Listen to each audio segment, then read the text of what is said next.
O tema de hoje é fluxo de mercadoria. Hoje, pessoal, vamos tratar, portanto, do setor terciário da economia, tratando especialmente do comércio. E para falar em comércio, nós temos que necessariamente falarmos de mercadoria, não é verdade? E para que a mercadoria tenha um fluxo, ou seja, tenha uma circulação pelo território nacional, é importante que tenha uma eficiente rede viária ou malha viária. Portanto, é de fundamental importância que tenhamos uma ferrovia, uma rodovia, um sistema hidroviário que dê vazão à produção de bens no país. Por isso que costuma-se dizer que as mercadorias, ou melhor dizendo, a atividade comercial como um todo, está subordinada aos meios de transportes. E isso é verdade, não é mesmo? Olha, e por falarmos em mercadoria, tem uma questão importante que é importante que tenhamos ela clara. A mercadoria ela pode ser tangível e intangível. Como isso?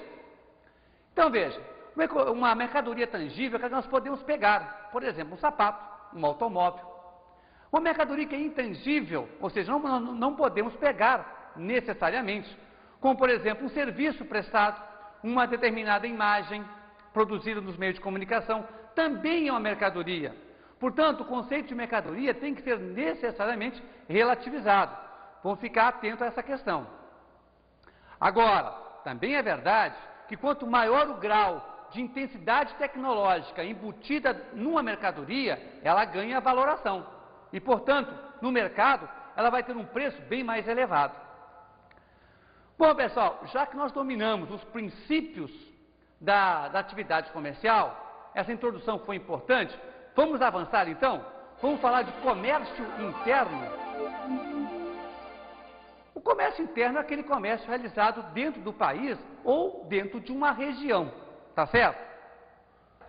Mas veja, pessoal, para que a atividade comercial interna produza bons frutos, é necessário, eu retorno àquilo que eu falei anteriormente, que nós tenhamos uma rede de transporte bastante eficiente, para que se promova uma integração nacional e permita, assim, um melhor fluxo de mercadoria. Não é verdade? Então, aí tem uma outra questão importante, quando tratamos do comércio, que é termos claro dois conceitos. O que é venda no atacado e venda no varejo. Eu tenho absoluta certeza que vocês sabem o que significa exatamente isso, mas vamos reforçar. A venda no atacado, normalmente, é realizada pelas empresas, ou por grandes empresas distribuidoras. E ela atende essencialmente ou fundamentalmente o comerciante, que vai revendê-la mais tarde no comércio. E o comércio de varejo, ou comércio no varejo, é aquela que diz respeito ao consumidor final, quando ele se dirige a um supermercado, a uma loja de departamento e adquire o produto pela unidade. Tá certo? Então está claro para nós, né? O que é venda no atacado e venda no varejo. Estamos avançando, não estamos mesmo? Vamos agora verificar o que é o e-commerce. Vocês já ouviram falar ou já leram em algum lugar essa expressão e-commerce? Não? Alguns de vocês, mais ou menos? Então eu vou tentar explicar melhor para vocês. O e-commerce é aquela atividade comercial realizada pela internet. Verdade. Muitas empresas hoje, empresas de departamento, empresas como uma livraria, supermercados, já disponibilizaram seus produtos via internet.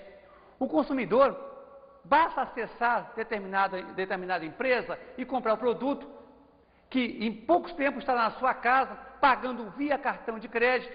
Isso ele vai economizar certamente nos custos, a empresa economiza nos custos, com certeza o produto fica mais barato, e para o consumidor é uma questão de comodidade. Essa é uma novidade no Brasil, mas no exterior, nos países desenvolvidos, já está bastante intensificado. Nós acreditamos que em breve isso vai ocorrer também no Brasil. Agora veja, pessoal, para que o comércio se expanda, se intensifique, independente da modalidade, é importante, é fundamental que a população tenha renda. E aí que a questão fica um pouquinho mais complicada. Vocês já ouviram falar em poder aquisitivo? Tem a ver exatamente com isso que eu estou falando. Se a população não tiver poder aquisitivo, vou explicar isso melhor. Então veja, vocês sabem o que é salário nominal e salário real? Mais ou menos? Então tá bom. Olha, salário nominal é aquele acordado entre o patrão e o empregado, aquele que está definido em contrato, é o salário nominal. O salário real é aquilo que o salário que ele determinou, que ele acordou com o patrão, permite ele adquirir bens no mercado. É a capacidade de compra desse salário. Compreenderam? Portanto, poder aquisitivo é a capacidade de adquirir bens desse salário, através desse salário, dessa renda do trabalhador. E se essa renda for baixa, obviamente que ele vai ter pouco acesso ao mercado, pois a concentração de renda no Brasil é muito intensa, tem uma economia muito centralizada. Vou explicar isso aqui um pouquinho melhor. Veja, uma parcela muito pequena da população concentra a maior parte da riqueza desse país. Em contrapartida, a maior parte da população tem uma renda muito pequena, insuficiente para expandir o consumo, o seu consumo. Essa é uma questão que tem que ser revertida urgentemente, para que a atividade comercial e, por conseguinte, a industrial se expanda e promova o desenvolvimento econômico no Brasil. Não é verdade? Bom, já que somos craque em comércio interno, vamos para o comércio externo? Veja, pessoal, o comércio externo é fácil, né? É o comércio entre nações, perfeitamente. E quando tratamos desse assunto, dois vocábulos vêm na nossa mente: importação e exportação. Vocês têm claro o que significa isso? Hã? Tem, mas eu vou reforçar assim mesmo. Importação é aquilo que o país, por exemplo, o Brasil, compra do exterior, certo? E exportação é justamente o contrário. É aquilo que um país, usando o mesmo exemplo, o Brasil, vende para outros países, vende para fora do país. Entenderam agora? Bom, entendendo isso, tem um outro vocábulo que vai nos ajudar a compreender um pouquinho da economia brasileira. É balança comercial. Olha, balanço toda empresa faz no final de um período. Um país também faz. No final do ano, faz-se o balanço. É para verificar a saúde da economia daquele país. Se o país está devendo, se ele teve lucro naquele período, normalmente de um ano. E como que se mede isso? Então vejam, olha, a balança comercial ela pode ser positiva. Sabe como isso acontece? É quando o país vende mais para o exterior e compra menos, em termos monetários. Falando isso de outra maneira, é quando o país exporta mais e importa menos. Aí nós temos uma balança comercial positiva, ou ainda favorável. Os economistas usam um outro termo: houve superávit. E o inverso, quando a balança comercial é negativa, ora, aí é fácil também. É quando compramos mais no exterior e vendemos menos, do ponto de vista monetário. Aí é uma equivalência monetária. Ou ainda, de uma outra forma, quando importamos mais e exportamos menos. Aí nós temos uma balança comercial negativa ou desfavorável. Ou como costumam dizer os economistas, nós temos um déficit. Um país, para tentar evitar o déficit, o que ele tem que fazer? Ora, várias coisas, mas fundamentalmente, expandir suas atividades comerciais, procurar novos parceiros comerciais no exterior, não é verdade? Olha, os países de terceiro mundo, aí eu posso incluir com certa tranquilidade o Brasil, ou também chamamos países subdesenvolvidos, esses países têm um histórico negativo que reforça ou que acaba marcando muito significativamente a balança comercial, deixando-a negativa. Porque são países que historicamente exportaram produtos do setor primário e importaram produtos do setor secundário. E aí, obviamente, a balança comercial vai estar sempre negativa. Para reverter esse processo, o país tem que promover uma industrialização. Caso contrário, vai eternamente acumular déficit e aí ficar inviável economicamente. E, com certeza, lá no outro extremo, quem vai sofrer é a população. O governo, na tentativa de suprir ou de cobrir esse déficit, vai cobrar do povo. Ah, com certeza. É por isso que o Brasil vem tentando reforçar suas relações comerciais com o exterior. Aqui na América do Sul, por exemplo, com o Mercosul, que falaremos com mais detalhes mais adiante, e no futuro próximo com a ALCA. Brasil e os blocos comerciais. Veja, pessoal, o Brasil, na tentativa de expandir a sua atividade comercial, ela vem travando, ou ele vem travando, o país vem travando nos últimos anos, uma relação comercial com vários países de grande potencialidade e também blocos econômicos. Um dos principais é a ALAD, a Associação Latino-Americana de Desenvolvimento e Integração. Um outro é os Estados Unidos, aliás, o principal parceiro comercial do país. Se porventura ocorrer uma recessão nos Estados Unidos, o Brasil é atingido de forma bastante significativa. Por isso é importante expandir, diversificar a atividade comercial, as relações comerciais com outros países. Nós temos também a União Europeia. Aliás, vem crescendo bastante as relações comerciais com o Brasil e essas nações europeias, principalmente a Europa Ocidental. Temos também na Ásia o Japão e o irmão da América do Norte, o Canadá. Portanto, são grandes parceiros comerciais do Brasil. Mas, no entanto, o Brasil, ultimamente, os governantes brasileiros estão mais preocupados com a América do Sul. Daí a importância dada ao Mercosul. Por isso, o nosso tema agora é Brasil e o Mercosul. Pessoal, esse bloco econômico nasce em 1º de janeiro de 1995. O Mercosul é composto por 5 países membros: Brasil, Argentina, Uruguai, Paraguai e Venezuela. E 5 países associados: Chile, Bolívia, Peru, Equador e Colômbia. A ideia é formar aqui um bloco econômico que exista uma parceria aduaneira, onde os países membros pagariam as mesmas tarifas para produtos pré-acordados. Explicando isso um pouco melhor, para ser considerado produto do Mercosul, pelo menos 60% dos insumos na produção de determinadas mercadorias tem que ser original ou de origem da região do Mercosul, desses países assinalados agora há pouco. Para gozar, portanto, dos benefícios fiscais e tributários. Para que isso ocorra, é importante que essas nações firmam entre si um acordo de homogeneização ou harmonização das políticas macroeconômicas e também políticas setoriais. Explicando isso aqui um pouquinho melhor. Quando eu falo em política macroeconômica, estou me referindo às políticas fiscais, tributárias, monetárias, certo? E setoriais, eu estou me referindo a determinados setores da economia. Quais serão as regras para a agricultura, para a pecuária, para a atividade industrial, entre esses países.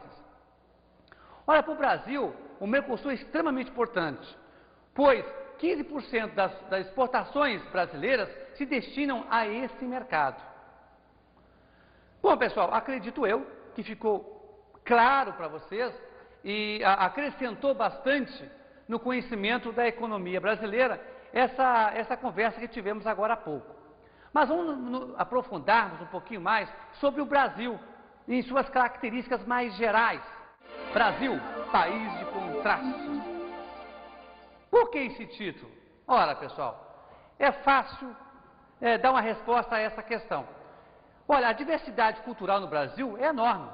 Já pensou colocar lado a lado um cearense e um gaúcho? Não me surpreenderia se eles não se entendessem. Isso é em função da imensa diversidade cultural desse país. A questão, por exemplo, da paisagem geográfica, a floresta amazônica no norte do país e os Campos Gerais no Rio Grande do Sul. Ora, para não falar, por exemplo, de questões econômicas, o Brasil realmente é um país de contrastes. Você sabe qual é o nome oficial desse país? Não sabem? Brasil República Federativa. O modelo que o Brasil retirou exatamente de um país do norte, os Estados Unidos. Apesar disso, o Brasil não tem um modelo administrativo semelhante ou similar ao americano, pois os estados aqui no Brasil não são tão autônomos como nos Estados Unidos, que você já deve ter ouvido falar que em determinado estado americano tem pena de morte e o outro não tem. Isso no Brasil não ocorre. Todos, apesar de existir uma Constituição estadual, todos obedecem a uma Constituição federal. Então aí a Constituição federal limita bastante as ações dos governos estaduais. Pessoal, para estudarmos melhor um pouquinho o Brasil, vamos dividi-los em 5 regiões, conforme a divisão oficial do IBGE de 1969. Vocês lembram qual é essa divisão? Região Sul, região Sudeste, Nordeste, Norte e Centro-Oeste. Essa divisão respeita um critério político-administrativo e levando em consideração a homogeneidade das regiões. Tá certo? Vamos falar delas? Vamos começar pela região Sul. Pessoal, a região Sul tem 3 estados, como vocês sabem: Paraná, Santa Catarina e Rio Grande do Sul. A área desse estado é de aproximadamente 600 mil quilômetros quadrados. A região Sul possui uma população de aproximadamente 27 milhões de habitantes. Apesar de ser uma população relativamente grande para uma região pequena, o índice, a taxa de crescimento demográfica é relativamente baixa e se assemelha a países desenvolvidos, em torno de 1% ao ano.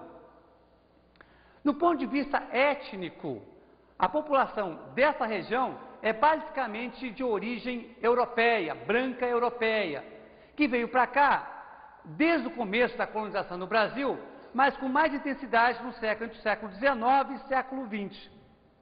Das principais etnias, vamos destacar aqui os alemães, que habitaram a região do Vale dos Sinos, no Rio Grande do Sul, fundando a cidade de São Leopoldo e também Novo Hamburgo. A região do Vale do Itajaí, onde fundou cidades como Brusque, mais adiante São Bento do Sul, Blumenau, Joinville, são todas cidades de colonização alemã. E no Paraná, na região dos Campos Gerais. Aqui também vieram os italianos, que povoaram a região vinícola do Rio Grande do Sul, fundando Bento Gonçalves, Caxias do Sul, na região do Vale do Tubarão, em Santa Catarina, e no Planalto, primeiro Planalto aqui do Paraná, onde a cidade de Curitiba tem importantes colônias italianas. Outras etnias também vieram aqui para a região sul, como os holandeses, os turcos, os sírio-libaneses, em menor proporção. Veja, pessoal, uma das características marcantes dessa região é a boa qualidade de vida da população, se nós compararmos com as outras populações do restante do Brasil. Vamos analisar agora a região Sudeste. Veja, pessoal, essa região tem quase 1 milhão de quilômetros quadrados. A região Sudeste possui uma população de aproximadamente 80 milhões de habitantes. É a região mais populosa do Brasil e também a mais povoada. Querem mais? Olha, é a região mais industrializada e a de maior produção agrícola. Além do mais, essa é uma região de grande atração populacional. Por quê? Porque essa é a primeira região a ser industrializada, o que acabou atraindo migrantes da região Nordeste, Norte e mesmo do Sul do país. Ah, pessoal, aqui tem uma particularidade. Na década de 70, migrou para a região Sudeste muitos sul-americanos. E na década de 80 foi a vez dos asiáticos. Um detalhe importante, a base étnica da região é de brancos europeus. Não vamos perder isso de vista. A propósito, eu não falei quais são os estados da região Sudeste. Vocês sabem quais são? Então me acompanhem. Minas Gerais, São Paulo, Rio de Janeiro e Espírito Santo, exatamente. Vamos falar agora da região Nordeste. Vocês sabem quais são os estados da região Nordeste? Uma dica, são 9. Vamos tentar verificar se sabemos todos? Vamos lá. Maranhão, Ceará, Piauí, Paraíba, Rio Grande do Norte, Alagoas, que mais? Sergipe, Pernambuco e Bahia, exatamente. Aliás, a Bahia é o estado da região com maior população e também maior território. Essa região tem mais de 1 milhão e 500 mil quilômetros quadrados. A região Nordeste possui uma população de aproximadamente 55 milhões de habitantes. Boa parte desses habitantes são mestiços. O que é exatamente isso? Olha, é fruto da miscigenação de branco com negro, de branco com índio, de índio com negro, tá certo? Ah, e tem um detalhe, é a região do Brasil com maior concentração de negros, certo? É outro detalhe importante. Por que isso? Ah, isso remonta à escravidão, que foi muito intensa nessa região. As regiões mais populosas do Nordeste é a região do litoral. É só vocês perceberem no mapa que as principais capitais do Nordeste estão situadas ou no litoral ou na região da Zona da Mata. Não é verdade? Vamos agora falar da região Norte. E aí, pessoal, vocês sabem quais são os estados que compõem essa região? Então vamos lá, me acompanhem. Pará e Amazonas são os maiores do ponto de vista territorial. Mas temos ainda o Acre, Rondônia, Roraima e Amapá. Só? Não, pessoal, nós temos Tocantins também, que outrora pertencia ao estado de Goiás e foi desmembrado uma parcela e agora pertence ao norte. Essa é a maior região do Brasil no ponto de vista territorial. São quase 4 milhões de quilômetros quadrados. A região Norte possui uma população de aproximadamente 16 milhões de habitantes. Por mais que os governos anteriores, principalmente na década de 70, tenham incentivado a imigração para essa região, os projetos agrícolas, a nova fronteira agrícola, que seria a região Norte, foram todos malogrados. No entanto, muita gente ficou morando ali. Veja, pessoal, boa parte da população que reside na região Norte é de mestiços. Ah, mas aí cabe uma explicação. É diferente do mestiço da região Nordeste. Porque, veja, o que nós vamos encontrar aqui é a miscigenação entre o branco e o índio. Aliás, a população indígena é relativamente grande nessa região, tá? Olha, tem um outro detalhe, pessoal. Na década de 70, década de 80, o que vai aparecer na região Norte é um tipo de imigrante até então nunca visto. É o imigrante japonês, que vai residir principalmente no Pará, onde vão formar colônias de produção agrícola.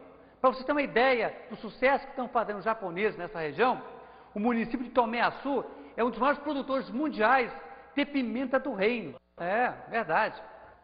Veja, pessoal, a região Norte é bastante despovoada, mas a região de maior concentração populacional é chamada de Zona Bragantina, porque fica entre Bragança e Belém, certo? Vamos avançar para uma outra região, para a última, região Centro-Oeste. Pessoal, agora vamos verificar a região Centro-Oeste, a segunda maior em extensão do Brasil. É 1.600.000 quilômetros quadrados. A região Centro-Oeste possui uma população de aproximadamente 15 milhões de habitantes. E quais são os estados dessa região? Vocês sabem? Aí ficou fácil, né? É o Mato Grosso do Sul, Goiás, mais o Distrito Federal. Essa é uma região de intensa atividade agropecuária e de mineração. Pessoal, do ponto de vista populacional, cabe dizer o seguinte, que o elemento étnico predominante é o branco, mas aqui há a presença do caboclo, que é um elemento típico dessa região. Eu acho que nós esgotamos o nosso assunto. Já fizemos uma viagem por todas as regiões do Brasil e acredito eu que tenha ficado claro. Portanto, vamos agora para as dicas de estudo.